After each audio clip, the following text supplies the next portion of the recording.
والقلم وما يسطرون۔ ناظرین السلام علیکم ورحمۃ اللہ وبرکاتہ۔ ناظرین سیدھی بات کے خصوصی پروگرام میں آپ لوگوں کا استقبال ہے۔ میں انصار عزیز ندوی ایک اہم ترین خبر لے کر آپ کی خدمت میں حاضر ہوں۔ ناظرین آپ مجھے بتائیں کہ جس قوم و مذہب کے ماننے والوں کو یہ خوشخبری سنائی جائے کہ ماں کے قدموں تلے جنت ہے، اس کی خدمت کر کے جنت حاصل کر لو، اور باپ جنت کا دروازہ ہے، اس کی خدمت کر کے اللہ کی رضامندی حاصل کر لو، اسی قوم کو ماننے والے اپنے ماں باپ کو کسی اولڈ ایج ہوم میں دوسروں کے سہارے چھوڑ کر آ جائے تو اس قوم کو تباہ و برباد ہونے سے آخر کون بچا پائے گا؟ مغرب کے ٹوٹے پھوٹے سسٹم نے ہمارے سماج و معاشرے کو بربادی کی جانب اس قدر لے گیا کہ اولڈ ایج ہوم جیسی وبا ہندوستان جیسی تہذیبی ملک اور پھر ہم مسلمانوں میں بھی عام ہو گیا۔ یہاں کے مناظر بڑے اندوہناک اور دردناک ہوتے ہیں۔ جن گھروں میں ماں باپ کو سروں پر بٹھا کر ان کی خدمت کرنی چاہیے تھی، آج اسی معاشرے سماج میں ماں باپ کو بوجھ سمجھا جا رہا ہے۔ ہمارے معاشرے کی تلخ سچائی یہی ہے کہ اکثر و بیشتر بزرگ افراد کو یا تو گھر کے کسی کونے میں جگہ دی جاتی ہے یا گھر سے نکال کر کسی اولڈ ایج ہوم میں داخل کر دیا جاتا ہے۔ اپنوں کے ستائے ہوئے کئی بزرگ اس بے حس معاشرے کی وجہ سے اولڈ ایج ہوم میں زندگی گزارنے پر مجبور ہیں۔ اولاد اور رشتہ داروں کے آنے کی امید تو دور کی بات، موبائل اور فون پر بھی حال احوال پوچھنے سے یہ نالائق اولاد کتراتی ہے۔ جا کر دیکھیے، کہیں خود غرض اولاد کی ستائی مائیں پلوں سے آنسو پوچھتی ہیں تو کہیں باپ ناپرست اولاد کے سرد گرم رویوں پر بے بسی سے لب سی کر بس مسکرا دیتے ہیں۔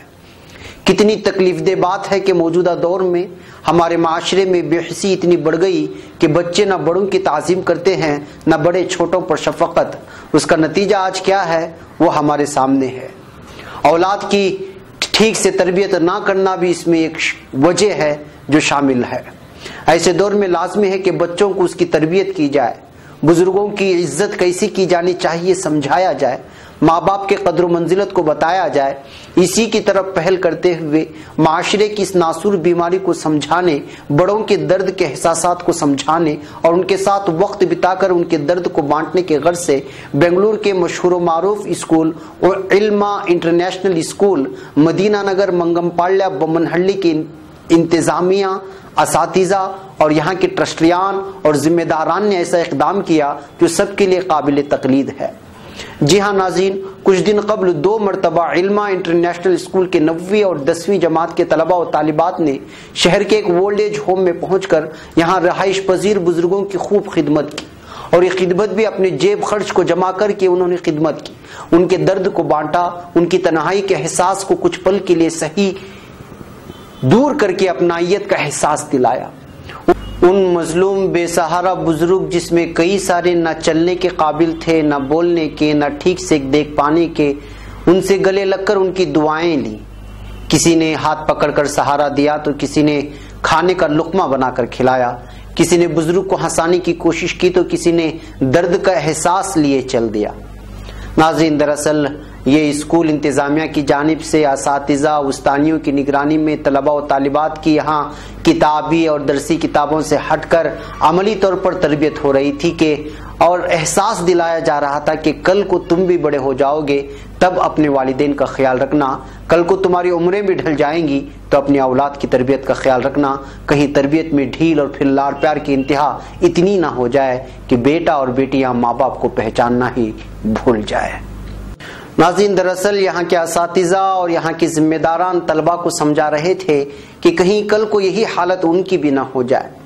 علما اسکول کی ان طلباء و طالبات کی ہمت افزائی کے لیے اور یہاں کی انتظامیہ کی ہمت افزائی کے لیے سیدھی بات نے اس خبر کو خصوصی طور پر آپ تک پہنچانا ضروری سمجھا تاکہ دوسرے بھی اس جانب پہل کر سکے۔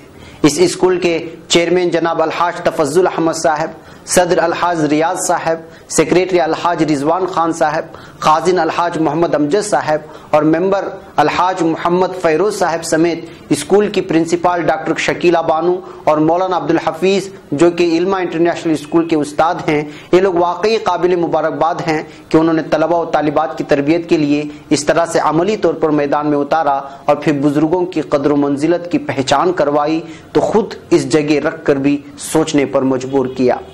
ٹرسٹیان اور ذمہ داران اسکول کی خدمت میں سلام پیش کرتے ہوئے مولانا عبدالحفیظ نے اطلاع دی کہ پچھڑے اور خستہ علاقے میں جب اسکول کا آغاز کیا گیا تو یہاں مسلمانوں میں تعلیمی لحاظ سے بے حد پسماندگی تھی۔ اسی کو محسوس کرتے ہوئے خدمت کے غرض سے اس اسکول کی بنیاد رکھی گئی تھی، جس میں اب 800 کے قریب طلبہ و طالبات زیر تعلیم ہیں اور علاقے کی پسماندگی کو دور کرنے میں ایک حد تک کامیاب بھی ہیں۔ عصری علوم کے ساتھ ساتھ دینی تعلیم پر بھی اتنا ہی زور دیا جا رہا ہے۔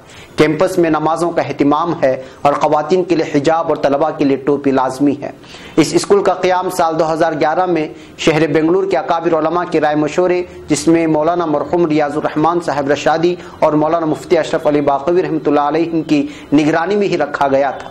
اسکول کے بانیان اور ٹرسٹیان کامیاب تاجر ہونے کی وجہ سے قوم و ملت کی فلاح کے لیے ملی سماجی خدمات ہمیشہ سے انجام دیتے آ رہے تھے۔ اسی درمیان اسی فلاحی کاموں کو آگے بڑھاتے ہوئے انہوں نے تعلیمی میدان میں آگے بڑھا اور علاقے کی پسماندگی کو، جو بالخصوص تعلیمی پسماندگی تھی، اس کو دور کرنے کے لیے اس اسکول کا قیام کیا۔ ادارہ سیدھی بات اس موقع پر ذمہ داران سمیت طلباء اور اسکول کے اساتذہ و استانیوں کی خدمت میں مبارکبادی پیش کرتا ہے کہ انہوں نے دیگر اسکولوں کے طلباء کو اس جانب توجہ دلائی اور پھر ایک اہم ترین موضوع کی جانب ہمارا دھیان کھینچا۔ ناظرین، خصوصی پروگرام آج کے لیے اتنا ہی، پھر کسی اہم موضوع کے ساتھ آپ سے ملاقات ہوگی۔ جاتے جاتے ہمارے چینل کو سبسکرائب کرنا اور ویڈیوز کی لنک کو شیئر کرنا ہرگز نہ بھولیں، اور جب کبھی آپ کو موقع ملے تو ان بزرگان دین کی خدمت میں ضرور پہنچے۔ یہی ہمارے خصوصی بات کا آپ کو پیغام ہے۔ ہمیں یہاں پر اجازت دیں۔ السلام علیکم ورحمۃ اللہ وبرکاتہ۔